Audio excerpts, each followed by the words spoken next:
Viewers break तो बाद तुहाडा स्वागत है जी डॉक्टर साहब। हुण असीं अपने सवाल जवाब का सैक्शन शुरू करते हैं। अज 21 नवंबर 2013 6 मगर नानकशाही संमत 545 का दिन है। तो साडे दर्शकों नूं दसो अज दे दिन दी सिख हिस्टरी अते वर्ल्ड हिस्टरी विच की इतिहासक अहमियत है। 21 नवंबर 1949 का दिन वो दिन है जिस दिन ਜਿਹੜੇ दो सिख नुमाइंदे संविधान सभा ਦੇ ਵਿੱਚ ਸਨ, ਕਨਸਟੀਟਿਊਐਂਟ ਅਸੈਂਬਲੀ ਜਿਹਨੂੰ ਕਿਹਾ ਜਾਂਦਾ ਹੈ जी ਉਹਨਾਂ ਦੇ ਨਾਂ ਸੀ ਸਰਦਾਰ ਭੁਪਿੰਦਰ ਸਿੰਘ ਮਾਨ ਔਰ ਸਰਦਾਰ ਹੁਕਮ ਸਿੰਘ जी ਕਿਉਂਕਿ ਜਦੋਂ ਆਜ਼ਾਦ ਭਾਰਤ ਦੇ ਵਿੱਚ ਸੰਵਿਧਾਨ ਬਣਾਉਣ ਦਾ ਇਹ ਹੋਇਆ ਤੇ ਫਿਰ ਜ਼ਾਹਰ ਹੈ ਵੀ ਸੰਵਿਧਾਨ ਸਭਾ ਜਾਂ ਕਨਸਟੀਟਿਊਐਂਟ ਅਸੈਂਬਲੀ ਬਣੀ।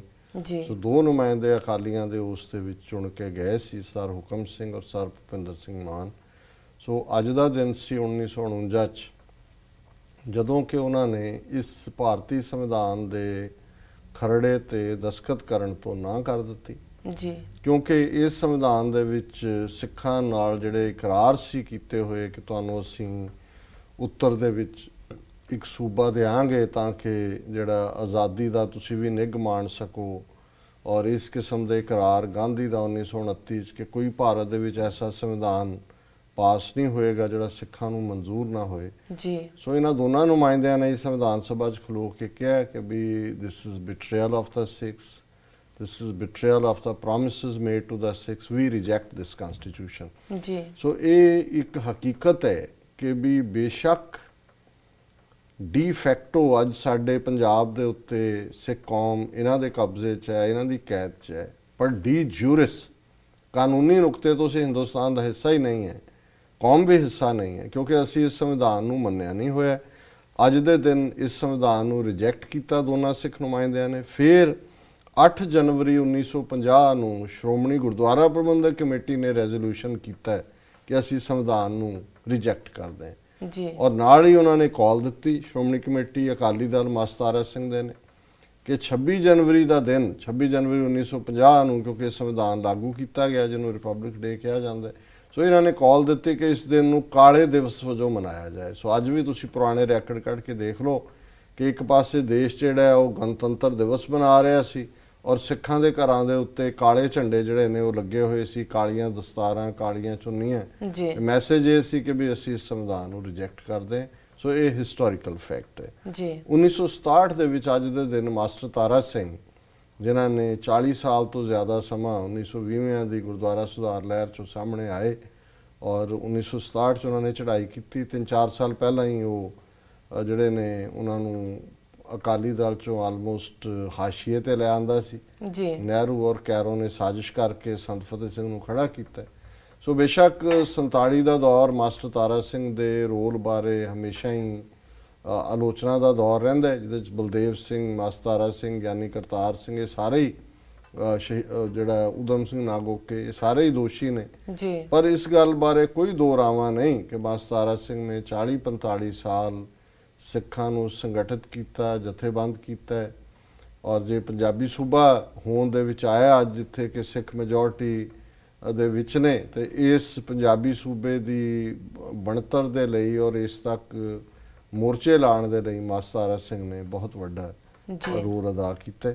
ਸੋ ਜਸਟ ਇੱਕ ਗੱਲ ਕਹਿ ਕੇ ਕਿ ਜੀ ਉਹ ਹਿੰਦੂ ਸੀ ਤੇ ਉਹ ਨਾਨਕ ਚੰਦ ਉਹਦਾ ਨਾਂ ਸੀ ਤੇ ਉਹਦਾ ਪਿਓ ਹਿੰਦੂ ਤੇ ਮਾਂ ਹਿੰਦੂ, ਇਸ ਲਈ ਉਹ ਹਿੰਦੂਆਂ ਦੇ ਨਾਲ ਰਲ ਗਿਆ, ਇਹ ਇਨਸਾਫ ਨਹੀਂ ਹੈ। ਇਹ ਅਸੀਂ ਸਮਝਦੇ ਹਾਂ ਵੀ ਗਲਤ ਨੀਤੀ ਦਾ ਨੂੰ ਕੰਡੈਮ ਕਰਨਾ ਬਣਦਾ ਹੈ। ਕਨਫਿਊਜ਼ਨ ਸੀ 47 ਦੇ ਦੌਰ 'ਚ, ਇੱਕ ਦੋਨੋਂ ਪਾਸੇ, ਇੱਕ ਪਾਸੇ ਕਾਇਦੇ ਆਜ਼ਮ ਜਿਨ੍ਹਾਂ, ਦੂਜੇ ਪਾਸੇ ਨਹਿਰੂ, ਗਾਂਧੀ, ਇਹ ਸਾਰੇ ਇੰਗਲੈਂਡ ਰਿਟਰਨਡ ਵਕੀਲ ਸੀ। ਸਫਿਸਟੀਕੇਟ ਵਿਚਾਰਾਂ ਦਾ ਜਿਹੜਾ ਉਹ ਲੜਾਈ ਸੀ।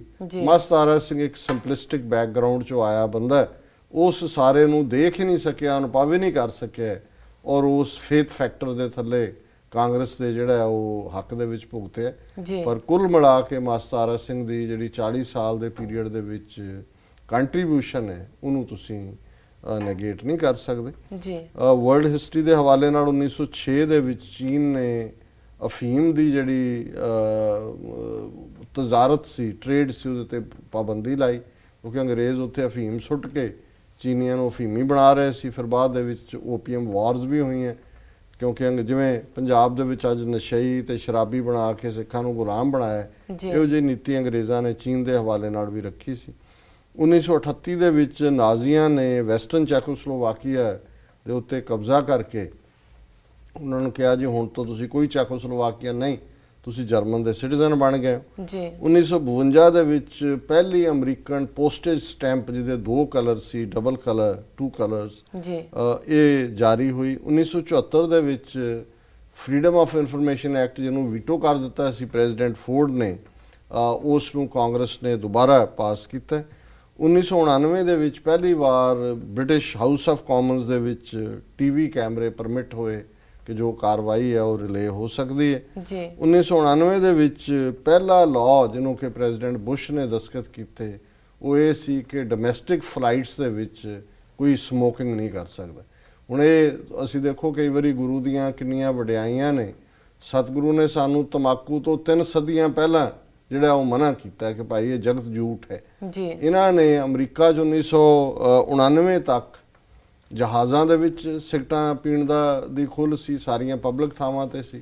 ਸੋ ਪਹਿਲੀ ਵਾਰੀ 1999 ਦੇ ਵਿੱਚ ਇਸ ਬਿੱਲ ਦੇ ਉੱਤੇ ਪ੍ਰੈਜ਼ੀਡੈਂਟ ਬੁਸ਼ ਨੇ ਦਸਤਖਤ ਕੀਤੇ ਕਿ ਡੋਮੈਸਟਿਕ ਫਲਾਈਟਸ ਦੇ ਵਿੱਚ ਸਮੋਕਿੰਗ ਨਹੀਂ ਹੋ ਸਕਦੀ। ਹੁਣ ਅੱਜ ਤੁਹਾਡੇ ਰੈਸਟੋਰੈਂਟ ਹੋਣ, ਪਾਰਕ ਹੋਣ, ਪਬਲਿਕ ਪਲੇਸ ਹੋਣ, ਸਾਰੇ ਪਾਸੇ ਹੀ ਬੰਦ ਹੈ। ਸੋ ਜਿਹੜੀ ਗੱਲ 10ਵੇਂ ਪਾਤਸ਼ਾਹ ਨੇ ਇਸ ਦੇ ਨੁਕਸਾਨ ਬਿਆਨੇ ਸੀ ਕਿ ਭਾਈ ਤੰਬਾਕੂ ਦਾ ਇਸਤੇਮਾਲ ਕਰਨ ਵਾਲਾ ਤਾਂ ਸਿੱਖ ਨਹੀਂ ਰਹਿੰਦਾ, ਕਰੈਤੀਆ ਹੋ ਜਾਂਦਾ, ਉਹ ਦੁਬਾਰਾ ਅੰਮ੍ਰਿਤ ਛਕਣਾ ਪੈਂਦਾ ਹੈ, ਉਹ ਅਲਟੀਮੇਟਲੀ ਇਹਨਾਂ ਨੇ ਰਿਅਲਾਈਜ਼ ਕਰਕੇ ਇਸ ਕਿਸਮ ਦੀਆਂ ਪਾਬੰਦੀਆਂ ਲਾਈਆਂ। 1995 ਦੇ ਵਿੱਚ ਇਜ਼ਰਾਈਲ ਨੇ ਜਿਹੜਾ ਉਹਨਾਂ ਦਾ ਇੱਕ ਜਸੂਸ ਅਮਰੀਕਾ ਦੇ ਵਿੱਚ ਜੋਸਨ ਪੋਲਰਡ, ਉਸ ਨੂੰ ਉਹਨਾਂ ਨੇ ਇਜ਼ਰਾਈਲ ਦੀ ਸਿਟੀਜ਼ਨਸ਼ਿਪ ਦਿੱਤੀ। ਤੇ 2012 ਦੇ ਵਿੱਚ ਅੱਜ ਦੇ ਦਿਨ ਅਜਮਲ ਕਸਾਬ ਨੂੰ ਪੂਨੇ ਦੀ ਯਰਵਦਾ ਜੇਲ੍ਹ ਦੇ ਵਿੱਚ ਫਾਂਸੀ ਤੇ ਲਟਕਾਇਆ ਗਿਆ। ਹਾਲਾਂਕਿ ਪਾਕਿਸਤਾਨ ਨੇ ਕਦੇ ਵੀ ਉਸ ਨੂੰ ਆਪਣਾ ਸ਼ਹਿਰੀ ਨਹੀਂ ਮੰਨਿਆ ਔਰ ਉਹਦੀ ਇਸ ਲਈ ਜਿਹੜੀ ਡੈੱਡ ਬਾਡੀ ਹੈ ਉਸ ਪੂਨਾ ਜੇਲ੍ਹ ਦੇ ਕੰਪਲੈਕਸ ਦੇ ਵਿੱਚ ਹੀ ਦਫਨਾਈ ਗਈ। ਜੀ ਡਾਕਟਰ ਸਾਹਿਬ ਤੁਹਾਡਾ ਬਹੁਤ ਬਹੁਤ ਸ਼ੁਕਰੀਆ। ਸਾਡਾ ਅੱਜ ਦਾ ਸਵਾਲ ਹੈ, ਮੁਜ਼ੱਫਰਨਗਰ ਯੂਪੀ ਵਿੱਚ ਮੁਸਲਮਾਨਾਂ ਦੇ ਖਿਲਾਫ ਹਿੰਸਕ ਕਾਰਵਾਈਆਂ ਕਰਨ ਵਾਲੇ ਬੀਜੇਪੀ ਦੇ 2 ਹਿੰਦੂ ਵਿਧਾਇਕਾਂ ਦਾ ਨਰਿੰਦਰ ਮੋਦੀ ਦੀ ਰੈਲੀ ਵਿੱਚ ਸਨਮਾਨ ਕੀਤਾ ਗਿਆ। ਇਸ ਬਾਰੇ ਤੁਹਾਡੇ ਕੀ ਵਿਚਾਰ? ਦੇਖੋ ਕੁਝ ਮਹੀਨੇ ਪਹਿਲਾਂ ਹੀ 2 ਮਹੀਨੇ ਪਹਿਲਾਂ ਜਿਸ ਤਰੀਕੇ ਨਾਲ ਸੈਂਕੜਿਆਂ ਮੁਸਲਮਾਨ ਮੁਜ਼ੱਫਰਪੁਰ ਦੇ ਵਿੱਚ ਮਾਰੇ ਗਏ ਨੇ ਔਰ ਉਹਦੇ 'ਚ 2 ਬੀਜੇਪੀ ਦੇ ਐਮਐਲਏ ਉਸ ਇਲਾਕੇ ਦੇ, ਇੱਕ ਸੰਗੀਤ ਸੋਮ ਤੇ ਇੱਕ ਸੁਰੇਸ਼ ਰਾਣਾ, ਇਹਨਾਂ ਨੂੰ ਜੇਲ੍ਹ ਹੋਈ ਹੁਣੇ ਹੀ, ਇਹ ਜਿਹੜੇ ਨੇ ਅਜੇ ਜ਼ਮਾਨਤ ਦੇ ਉੱਤੇ ਬਾਹਰ ਆਏ ਨੇ, ਕੇਸ ਚੱਲ ਰਿਹਾ ਜੀ। ਔਰ ਨਰਿੰਦਰ ਮੋਦੀ ਦੀ ਜਿਹੜੀ ਆਗਰੇ ਦੇ ਵਿੱਚ ਰੈਲੀ ਹੋਈ ਹੈ ਉਹਦੇ 'ਚ ਇਹਨਾਂ ਦੋਨਾਂ ਨੂੰ ਆਨਰ ਕੀਤਾ ਗਿਆ ਔਰ ਆਨਰ ਵੀ ਕਿਸੇ ਆਮ ਬੰਦੇ ਨੇ ਨਹੀਂ, ਜਿਹੜਾ ਉਹਨਾਂ ਦਾ ਪ੍ਰੈਜ਼ੀਡੈਂਟ, ਉਹਨਾਂ ਦੀ ਸਾਰੇ ਯੂਪੀ ਦਾ ਪ੍ਰੈਜ਼ੀਡੈਂਟ ਹੈ ਲక్ష్ਮੀਕਾਂਤ ਵਾਜਪਾਈ, ਸੀਨੀਅਰ ਉਹਨਾਂ ਦਾ ਨੇਤਾ ਕਲਰਾਜ ਮਿਸ਼ਰਾ ਤੇ ਮੈਂਬਰ ਪਾਰਲੀਮੈਂਟ ਲਾਲਜੀ ਟੰਡਨ, ਹੁਣ ਇਹ ਸਾਰਿਆਂ ਨੇ ਉਹਨਾਂ ਨੂੰ ਆਨਰ ਕੀਤਾ। ਹੁਣ ਕੀ ਮੈਸੇਜ ਆ ਰਿਹਾ ਜੀ? ਹੁਣ ਜੇ ਨਰਿੰਦਰ ਮੋਦੀ 2002 ਚ ਹਜ਼ਾਰਾਂ ਮੁਸਲਮਾਨਾਂ ਦਾ ਕਤਲੇਆਮ ਕਰਕੇ ਚੌਥੀ ਵਾਰ ਮੁੱਖ ਮੰਤਰੀ ਬਣ ਜਾਂਦਾ ਹੈ, ਉਸ ਤੋਂ ਬਾਅਦ 2 ਵਾਰ ਬਣ ਚੁੱਕਾ ਹੈ, ਔਰ ਫਿਰ ਉਸ ਕਤਲਾਂ ਦੇ ਸਿਰ ਦੇ ਉੱਤੇ ਉਹ ਆਪਣੇ ਆਪ ਨੂੰ ਲੋਹ ਪੁਰਸ਼ ਕਹਿਣ ਲੱਗ ਜਾਂਦਾ, ਉਹਦੇ ਚੇਲੇ ਕਿ ਜੀ ਆਇਰਨ ਮੈਨ ਹੈ ਔਰ ਇਸ ਲਈ ਇਹ ਪ੍ਰਧਾਨ ਮੰਤਰੀ ਬਣਨ ਦੇ ਕਾਬਲ ਹੈ ਕਿਉਂਕਿ ਇਹੀ ਸਬਕ ਸਿਖਾ ਸਕਦਾ। ਤੇ ਫਿਰ ਜੇ ਗੁਰੂ ਜਨਾਂ ਦੇ ਉੱਡਣੇ ਚੇਲੇ ਜਾਨ ਛੜਪ, ਸੋ ਉਸ ਲਾਈਨ ਨੂੰ ਹੀ ਅੱਗੇ ਟੋ ਕਰਦੇ ਆ ਇਹਨਾਂ 2 ਐਮਐਲਏ ਨੇ ਜਿਨ੍ਹਾਂ ਨੇ ਮੁਸਲਮਾਨਾਂ ਦੇ ਕਤਲੇਆਮ ਦੇ ਵਿੱਚ ਮੇਜਰ ਰੋਲ ਅਦਾ ਕੀਤਾ ਜੀ, ਉਹਨਾਂ ਨੂੰ ਅੱਜ ਪਬਲਿਕਲੀ ਆਨਰ ਕੀਤਾ ਜਾ ਰਿਹਾ। ਔਰ ਜਦੋਂ ਸੰਤ ਭਿੰਡਰਾਂ ਵਾਲਿਆਂ ਦੀ ਗੱਲ ਹੁੰਦੀ ਹੈ ਜਾਂ ਹਾਈਜੈਕਿੰਗ ਜਹਾਜ਼ਾਂ ਦੀ, ਤੇ ਸੰਤ ਇਹ ਗੱਲ ਕੋਟ ਕਰਦੇ ਸੀ ਕਿ ਵੀ ਭਾਈ ਗਜਿੰਦਰ ਸਿੰਘ ਔਰ ਦੂਸਰੇ ਜਿਹੜੇ ਕਿ ਗੁਰੂ ਗ੍ਰੰਥ ਸਾਹਿਬ ਦਾ ਅਪਮਾਨ ਨਾ ਸਹਾਰਦੇ ਹੋਏ ਜਹਾਜ਼ ਹਾਈਜੈਕ ਕਰਕੇ ਲੈ ਗਏ ਜੀ ਪਾਕਿਸਤਾਨ, ਉਹ ਤਾਂ ਤੁਹਾਡੀ ਨਿਗਾਹ 'ਚ ਕ੍ਰਿਮੀਨਲ ਨੇ ਕਿ ਵੀ ਉਹਨਾਂ ਨੇ ਬਹੁਤ ਵੱਡਾ ਗੁਨਾਹ ਕੀਤਾ। ਪਰ ਇੰਦਰਾ ਗਾਂਧੀ ਦੇ ਹੱਕ ਦੇ ਵਿੱਚ ਜਿਹੜੇ ਪਾਂਡੇ ਭਰਾਵਾਂ ਨੇ ਯੂਪੀ ਦੇ ਵਿੱਚ ਜਹਾਜ਼ ਅਗਵਾ ਕੀਤਾ ਸੀ, ਉਹਨਾਂ ਨੂੰ ਐਮਪੀ ਬਣਾਇਆ ਗਿਆ, ਮਿਨਿਸਟਰ ਬਣਾਇਆ ਗਿਆ। ਤੁਹਾਡੇ 2 ਸੈਟ ਆਫ ਲਾਜ਼ ਨਹੀਂ ਹੈਗੇ ਜੀ ਜੀ। ਸੋ ਇਹੀ ਸਵਾਲ ਇਹ ਪੈਦਾ ਹੁੰਦਾ ਹੈ ਵੀ ਇੱਕ ਪਾਸੇ ਤਾਂ ਅਸੀਂ 29 ਸਾਲ ਬਾਅਦ ਨਵੰਬਰ 84 ਦੀ ਸਿੱਖ ਨਸਲਕੁਸ਼ੀ ਲਈ ਜ਼ਿੰਮੇਵਾਰਾਂ ਨੂੰ ਸਜ਼ਾ ਦੇਣੀ ਚਾਹੁੰਦੇ ਜੀ, ਲੇਕਿਨ ਅੱਜ ਜਿਹੜੇ 2 ਮਹੀਨੇ ਪਹਿਲਾਂ ਜਿਹੜੇ ਸੈਂਕੜਿਆਂ ਮੁਸਲਮਾਨ ਮਾਰੇ ਔਰ ਲੱਖ ਤੋਂ ਜ਼ਿਆਦਾ ਬੇਘਰ ਬਿਠਾਏ ਨੇ ਜੀ, ਉਹਨਾਂ ਦੇ ਲਈ ਜਿਹੜੇ ਜ਼ਿੰਮੇਵਾਰ ਨੇ ਉਹਨਾਂ ਨੂੰ ਨਰਿੰਦਰ ਮੋਦੀ ਦੀ ਰੈਲੀ ਦੇ ਵਿੱਚ ਆਨਰ ਕੀਤਾ ਜਾ ਰਿਹਾ ਔਰ ਪ੍ਰਕਾਸ਼ ਸਿੰਘ ਬਾਦਲ ਔਰ ਅਕਾਲੀ ਦਲ ਜਿਹੜਾ ਉਹ ਨਰਿੰਦਰ ਮੋਦੀ ਦੀ ਪਿੱਠ ਤੇ ਹੈ ਕਿ ਜੀ ਇਹ ਬਹੁਤ ਯੋਗ ਉਮੀਦਵਾਰ ਹੈ।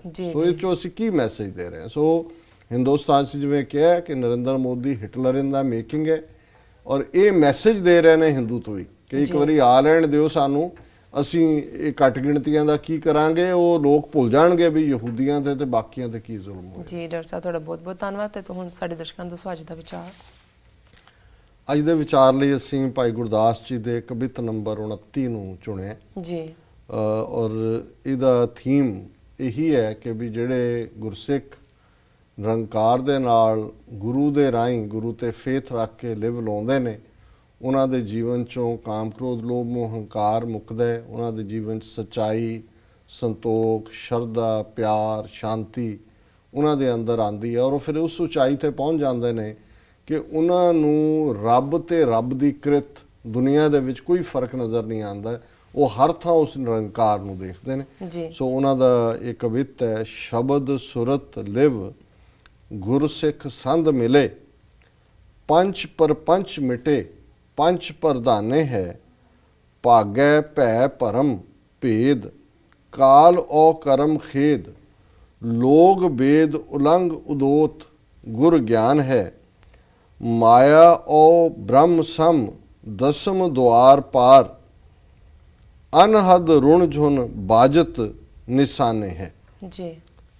ਕਿ ਜਦੋਂ ਸ਼ਬਦ ਤੇ ਸੁਰਤ ਦਾ ਮੇਲ ਹੁੰਦਾ ਹੈ, ਨਿਰੰਕਾਰ ਦੇ ਨਾਲ ਲਿਵ ਜੁੜਦੀ ਹੈ, ਸ਼ਬਦ ਸੁਰਤ ਲਿਵ ਗੁਰਸਿੱਖ ਨਿਰੰਕਾਰ ਦੇ ਨਾਲ ਗੁਰੂ ਦੇ ਨਾਲ ਇੱਕਮਿਕ ਹੁੰਦਾ ਹੈ, ਫਿਰ ਪੰਜ ਪਰਪੰਚ ਮਿਟੇ।